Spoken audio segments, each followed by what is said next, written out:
Division of Llano del Norte presents ICT Lab Best Practices of the Lama Central Elementary School.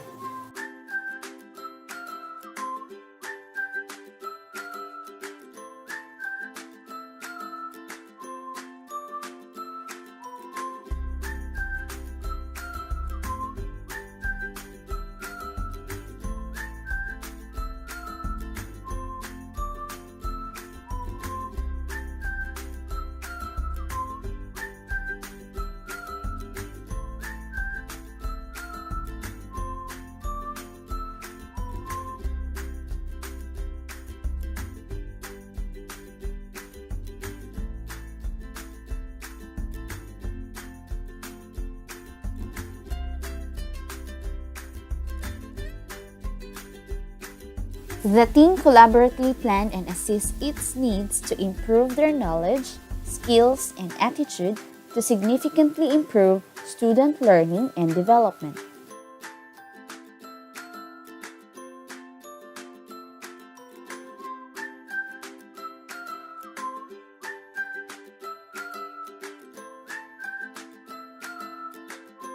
First priority, ICT integration in instruction.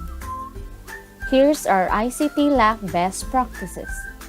Collaborative learning with teachers by grade level, from kindergarten to grade 3 and grade 4 to grade 6.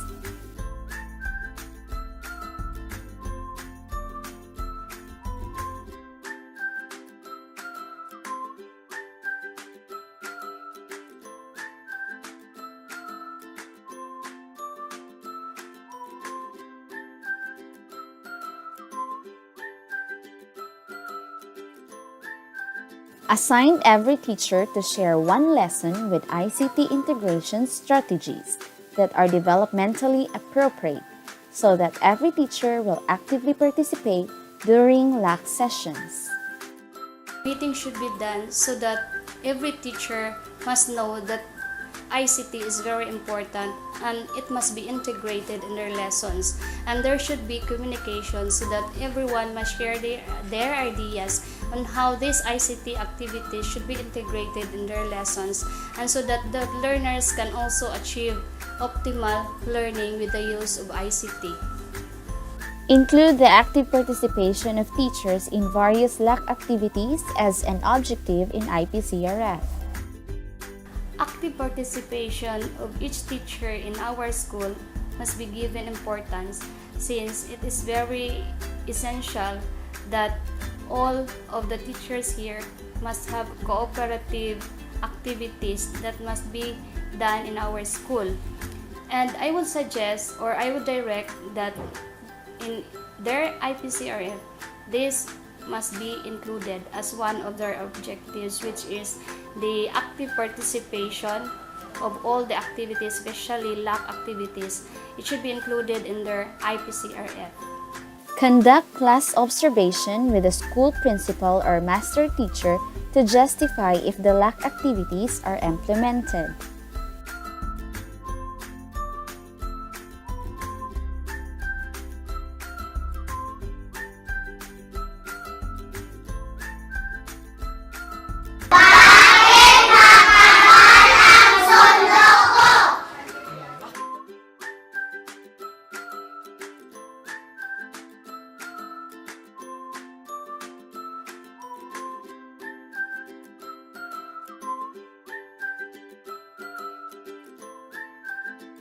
Provide immediate feedback after LAC sessions using LAC session checklists for facilitation. The checklist should be important, since this must be the basis for our improvements, especially that there are some areas which are needed for technical assistance. So we must have a feedback, and the checklist must be the tool in order that we will determine the importance or the areas that needs to be developed or understand. Recognize the efforts of every teacher who implemented it well.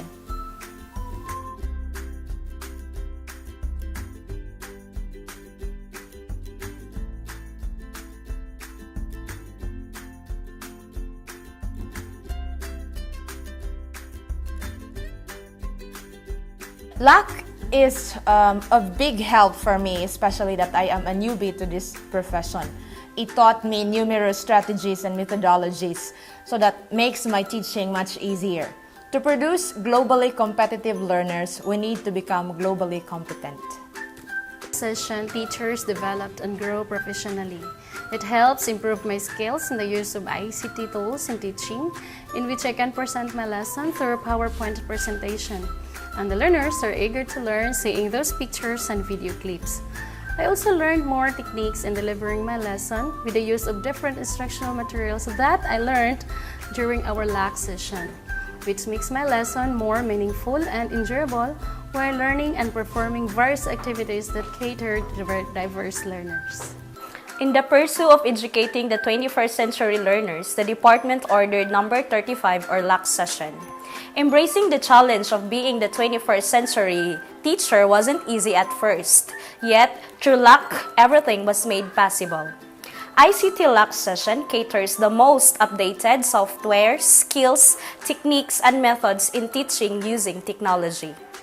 Integrating technology in teaching provides concrete, reliable, and time-bounded examples to the learners, most specifically if we showed videos of specific phenomena relating to the lesson.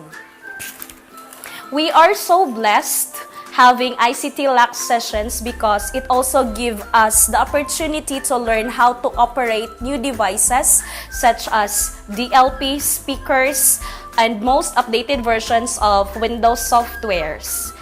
Knowing how to operate this is very important in the ICT LAC integration. Maestra, ang LAC o Learning Action Cell dako og ikatabang para sa mga maestra. Kining LAC madugangan ang atong mga kahibalo nga atong ipaambit ngadto sa atong mga kabataan adlaw-adlaw. Most especially kaning bahin sa computer. But because of our ICT coordinator, I have learned some about computer a little bit sooner or later. I may be an ICT enthusiast. It's fun when teacher uses television or sometimes the projector. Especially in science subject, I can easily understand the lesson. We do not have it at home, those gadgets I find in school that our teacher uses.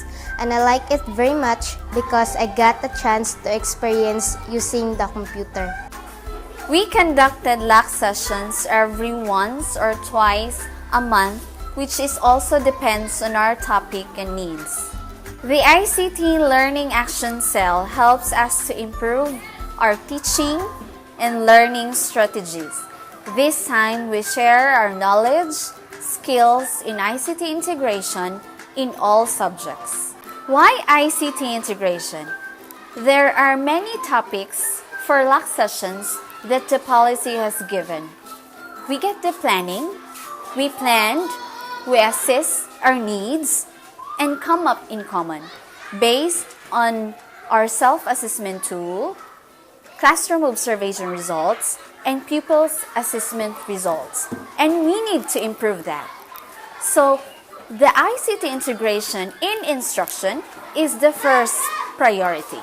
While talking about the ICT LAC best practices, the team initiated it for us to be more competitive, productive, effective, and so we can give the best way to teach our learners. Because we couldn't teach what we don't have. Who would agree that the ICT is the welcome tool to make education more meaningful and effective?